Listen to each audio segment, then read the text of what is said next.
نعم يا تيتا. ايه يا قمر انت؟ تعالى اقول. هي شافتني؟ يلا عشان تروحي الدرس. يلا عشان تروحي الدرس عشان ماما كلمتني دلوقتي وعايزاكي. درس ايه طنط؟ مفيش درس عندها النهارده، انا عارفه الجدول بتاعتها كلها. والله يا نور امها اللي ادرى بيها، مالكيش دعوه. ماشي يا طنط، بس هي قاعده معانا برضه فانا اكيد عارفه جدولها. بقول لك ما عندهاش النهارده دروس خالص. ودي بنت ابني وانا اللي بقول لك امها اتصلت بيها وعايزاها في الدرس، وانت عايزاها معاكي ليه؟ انت مالك؟ يلا يا قمر. هي تقصد ايه؟ انا حاسه ان هي شافتني وانا كنت هرمي البت في الشارع. ربنا يستر بقى. ايوه. يا بنتي في ايه ده؟ بين على وش ليه؟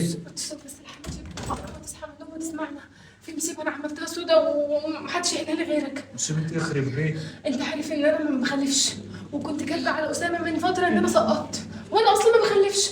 والنهارده كنت هرمي البنت من الشباك وحماتي شافتني وحاسه بقى ان هي حست بحاجه وعرفت وحاسه ان في مشكله وانت تحصل. بترمي البنت من الشباك ليه؟ انت اتجننتي؟ متغاظه منها بصراحه هي وامها، وشايفه ان اسامه اخد وقت اسامه كله، وانا الصراحه متضايقه مش عارفه اعمل ايه وخايفه يحصل مصيبه، وقلت اتصرف اقول لك انت بقى. ده كده مصيبتين، الله يخرب بيتك. مصيبة عند اللي سقطتي والمصيبة اللي هترمي ما البنت. هو بس انا تسمع، هو كده مش عارف ان انا ما بخلفش، وخايفه بقى لا يحصل حاجه تانية، والمشكله الاكبر ان هو عايز يغير الدكتور اللي انا بروح اتابع معاه، ومش عارفه اعمل ايه. شور عليا والنبي. عايزه تخلص من بنت هدير؟ طب والله العظيم لو اقول له اسامه واخليه يطلقك وكمان ما بتخلفيش. ماشي. بقول لك ايه يا اسامه، انا مش عايزه نور تقعد معايا في البيت. طب في ايه طيب؟ خد لها شقه بره، انا مش عايزاها هنا، مش مرتاحه لها. طب مش تفهميني في ايه؟ من غير ليه يا اسامه؟ انا هي كلمه وخلاص، مش هتنيها تاني خلاص. هو في ايه بالظبط؟ تعالي بقى يا مش قمر. عايزة. امشي بس يا قمر كده. امشي بس، هخرجك النهارده خروجه حلوه قوي. اسامه انت واقف كده ليه؟ انتوا اللي رايحين فين؟ ده قمر ذاكرت النهارده كتير فوق الثلاث اربع ساعات، فقلت اروح اخرجها شويه في الملاهي اللي بره دي. ملاهي ايه؟ اسمها فور باين حاجه زي كده. مش عارفه اسمها يعني. مش فاكره قوي يعني الصراحه، بس ناس صحابي راحوا قالوا ان حلوه، فهروح انا وهي بقى. عايز حاجه بالك معايا؟ تروحي فين؟ في ايه يا اسامه؟ مالك يا اسامه؟ قمر خش جوه. تخش جوه فين؟ اسمها اللي انا بقول لك عليه، خش يا قمر جوه. في ايه يا انت اسامه؟ موديه البنت فين بقى؟ في ملاهي بره كده. في ايه يا ملاهي؟ اسامه؟ هو انت بقى عايزه تخرجيها ولا عايزه تاخديها عشان تخلصي منها؟ انا لازم اخلص منها النهارده قبل بكره، مش هستنى اكتر من كده. انا جبت اخري وزهقت. هو قاعد بره. طيب خلاص ماشي، اتصرف باي طريقه، حتى لو كلمه وتنزلني باي طريقه، وانا هجيبها معايا ما تقلقش. سلام. ماشي. ازيك يا ماما؟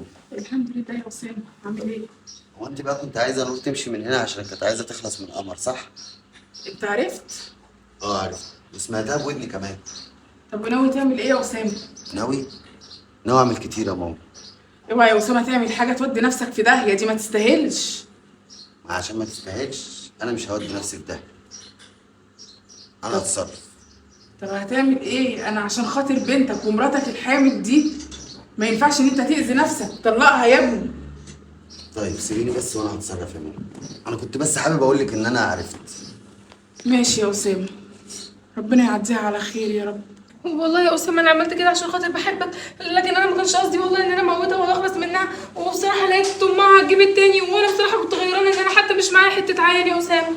بتحبيني تقومي تخلصي من بنتي، وكمان عايزه تخلصي من اللي في بطنها كمان. وبصراحه كده يا اسامه هي اخده كل وقتك، وانا الصراحه كنت غيرانه وما كنتش عايزاك انت تقعد معاهم كل الوقت ده.